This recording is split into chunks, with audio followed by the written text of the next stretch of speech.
Welcome back to another top 3 list, folks. Today we're taking a look at retro games from World War II's Eastern Front.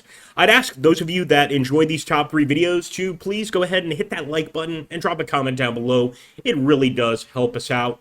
And let's get started and let's jump right in. So the first one in terms of retro games, I'm going to be calling Combat Mission Barbarossa to Berlin as one of the best. And one of the large reasons is just look at the different scenarios you can have.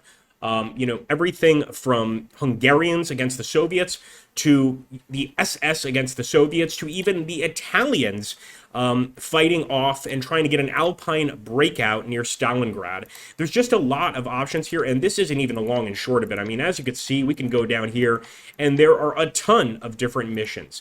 That's not counting the operations. If we go over here, look at how many operations we have. It's just a bunch of content, a tremendous amount of content. And we're going to take a look.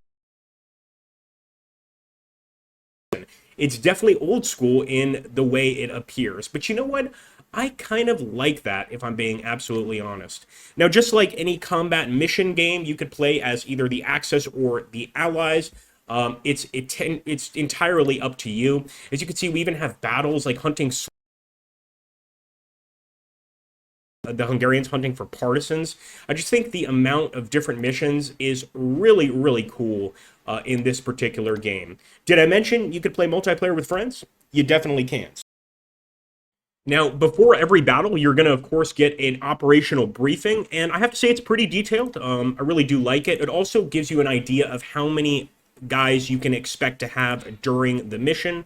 And of course, we've got this super old school loading 3D graphics thing. It feels like we're playing a Windows 95 computer, but I love it. And as you can see, this particular battle looks like we've got some SDKFCs we're working with in terms of visuals. Like I said, it's 100% retro. So what we are going to do, I'm just going to actually move this guy up here. As you can see, before the fight, you can go ahead and try to, of course, move your guys around, get them set up however you'd like. We've got Unit Kunze here, for instance. I kind of want to get them closer to the woods, but we're not doing a full mission. I'm just showing off the game.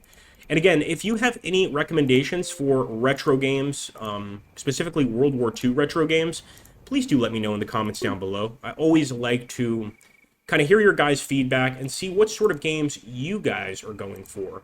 Now, just in an effort to try and get some quick combat, I am going to go ahead and hunt up the road, although I'm not expecting to get a fight here. I just want you guys to see kind of what the game looks like and just get a first-hand account of kind of what to expect. So for this, I'm going to fast move, and then once I'm done fast moving, I'm going to hunt up the road, and hopefully we find some Soviets. All right, there we go. The movement has begun.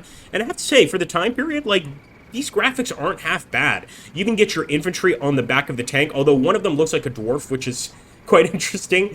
Hey, you know what? You got to make it work, am I right? So here we go, going right up the road, trying to make enemy contact. And some of the other games we're going to take a look on this list are a little faster paced than this. But those of you that have played combat mission games in the past, you kind of know what you're getting into. This is just the pace of combat mission. And some of these battles are massive. Some of these battles are quite small. One of them is the defense of Berlin. So you can, of course, imagine just how huge the battle is going to be. Now, the game does have fog of war options. In this case, we know that there's something over there on the road to Kleben, but that's about all we know. And if you want, you can turn off the fog of war. You can turn off just about anything in the game to make it work. It's really up to you. In this case, we kept it on just for the sake of realism. And you know what, while we're at it, I'm going to send some of these infantry through the woods towards Horseburg. Now, just like a lot of these strategy games that we play on the channel, in fact, I would say nearly all of them, with the exception of maybe Panzer Corps, you need to have that commander close by, and having that commander close by makes things easier for the rest of your army, improves the morale of your men, of course, and is definitely something you're going to want to do. Now, much like Gravity Tactics, the guys aren't going to immediately get the order. As you can see, there's a little delay, and I think that properly reflects, like, sort of radio operations, just general, the fog of war, the auditory fog of war, even on a battlefield, and how that can, of course, keep people pretty confused. But there we go. They are headed off to battle, and I'm not sure we're going to find any Soviets. This is, of course, the first part of a very large operation. So we're still waiting to see if we're going to spot them. But I think you guys can get a visual of kind of what to expect here. Actually, you know what it reminds me of is miniatures. And in a good way. Kind of reminds me of Flames of War. And here we go, guys. Got a little bit of combat just for you guys. Sure enough, we are engaging some Soviet guns right over here to our left. But just look at that, man. This is old school graphics in the best possible light. I just love it. We've got the enemy engaged. We do have bodies on the field, so if one of your men goes down, you will get a representation. And it looks like the guys in our half-track are essentially just bailing on the half-track, trying to get as far away as possible, while, of course, our beautiful, beautiful King Tiger puts in a whole bunch of work here against these AT guns. Now, for those of you true old heads, you're going to remember a little game called Panzer General. And I have to say, if you can find that, hey, pick that up first, okay? But today we're going to be taking a look at Panzer Corps, which is the next best thing, and a damn fine replacement to Panzer General. As you can see, there's a tremendous amount of Eastern Front content, especially for the Germans here, as well as a number of scenarios starting all the way from Poland to the Battle of Stalingrad. I believe there's even an actual Battle of Berlin, but that one is for the Soviet player, if I'm not mistaken. Now, I want to be clear here, and that is that this game, to play as the Soviets, you do need to buy additional DLC. However, I don't believe it's very expensive, and the amount of content you get for each side is pretty incredible. For the Soviets, you get your own Soviet Corps campaign. For the Germans, you get everything from Vollweis to, of course, what's this one? Just the Eastern Front in 1943. And of course, the level of equipment, you know, manpower, etc., it's going to reflect the time period. So today we're just going to jump into Operation Barbarossa so you guys can see what to expect. And I have to say the intro, the voiceover intro to these campaigns and to this game in general is fantastic. And I think especially for these older school games, it was quite important to have a decent sort of intro. Operation Barbarossa, our invasion of the Soviet Union, has begun. From the Baltic Sea to the Black Sea, our forces are on the march against the Bolshevik. High Command has taken extraordinary measures to ensure complete secrecy for our invasion, and intelligence seems to confirm that our surprise is complete. You should encounter little Soviet resistance on your initial drive eastward, but expect resistance to grow as you cover more ground. Your core forces have been designated Army Group Center, and your ultimate objective for the first phase of the invasion is the city of Smolensk. Make no mistake, this invasion will be the largest the world has seen, and this enemy will be more numerous than any previous. Do not underestimate the Red Bear, Herr General, or it will be both our heads. You guys see what I mean about the intro? Like, not only does it impart an interesting campaign to come, but it gives you that little sense of responsibility. Herr General, if you don't succeed, none of us do, and we're finished. You, of course, get a weather report, which I like. By the way, you can turn the weather report off if you'd like. That's entirely up to you. Everything comes into play, and as you can see, if you right-click on a unit, you'll actually get information on that unit. Another really cool thing is if you're going for the full campaigns like we're looking at here, this unit will grow over time. It'll gain experience. It could potentially gain some actual heroes and awards, such as, of course, the Iron Cross. But for that to happen, you've got to keep it alive throughout the campaign. Now, we're going to try to take this city over here, but let's try and soften it up. The 13th regulars are holding on to it.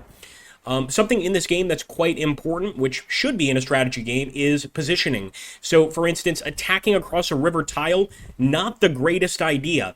The enemy's actually going to get a rugged defense bonus, and as you can see, they're going to put up a damn good fight to get us out of here.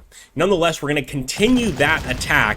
We're going to be a little bit more aggressive, because I want to show you guys what happens when you actually liberate, and I know that's a poor choice of words here, liberate a town. And we're actually going to go for this one, perhaps, this turn. It doesn't look like that's going to happen. We might have to wait till next turn. Nonetheless, I'm going to try and use some advantages against the enemy. If you look at the actual units themselves, not only do they get their own individual unit names, which I love, but you've got an indication of unit strength, unit fuel, etc. All of it quite important when you want to determine what you're going to need to break through the enemy line, or what you've got left to throw at the enemy. And this particular battle, it might look massive, but honestly, this is one of the smaller sort of conflicts starting off. Over time, the battles get larger and larger and larger, especially if you're playing on the tumultuous Eastern Front. I mean, things can get pretty crazy. As you can see here, it's all about crossing the Bug River, trying to get our men across. And again, you've got everything from air units to naval units to land units. Pretty much anything you want to play with, you have the opportunity to do that. And as I was looking before at the scenarios, you could take a look at those too, and perhaps you want to do just a scenario. You don't want to do an entire campaign. That is well within your reach. And look at that, even ambushes are well represented in this game. I just absolutely love it. Like I said, you could play as either side, but if you are going to play as the Soviets, you do need to get the additional Soviet Corps DLC.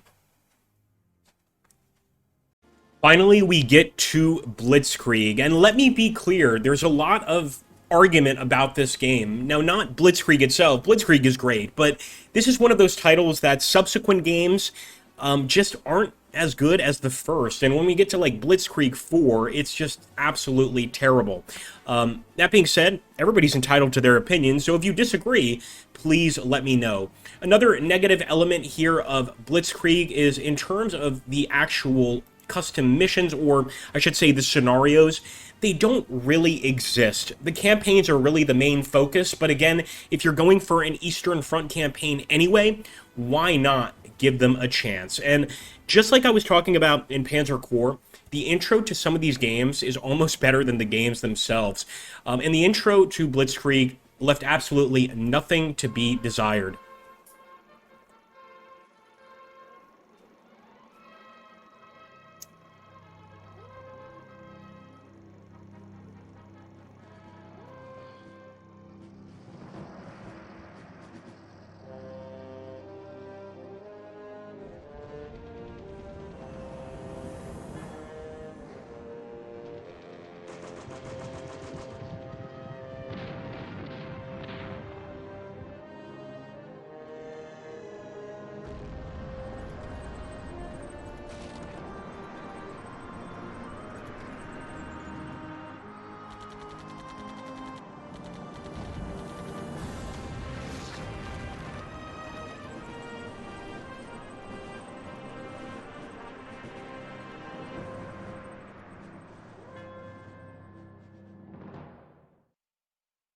Now, again, it may not be that impressive of an intro.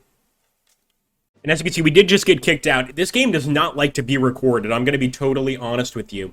But I love the starting part of the game, which is actually going to be the Winter War. So since you're starting as the Soviet campaign, the creators of the game have very strategically actually given you one of the first Soviet conflicts as sort of a starting conflict. Now, I mentioned to you guys this game does not like to be recorded, and you'll see what I mean. The units are moving really janky, really terribly, but believe me, when you actually play the game, the FPS is perfect. Just for whatever reason, this is one of those games that doesn't want us to get a visual of it.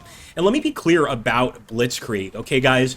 This game is unforgiving. I mean, it might look really straightforward, really simple, but if you make a single mistake, you almost immediately will lose your entire force, and you need to do things like repair vehicles when they're damaged.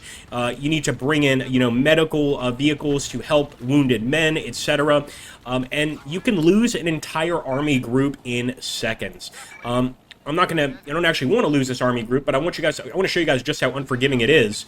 We're going to advance over here, and as you can see, we're going to get some infantry as well as support, but we're going to try and charge this heavily defended German defensive post, and just watch what happens to our units. We're going to be cut down in seconds.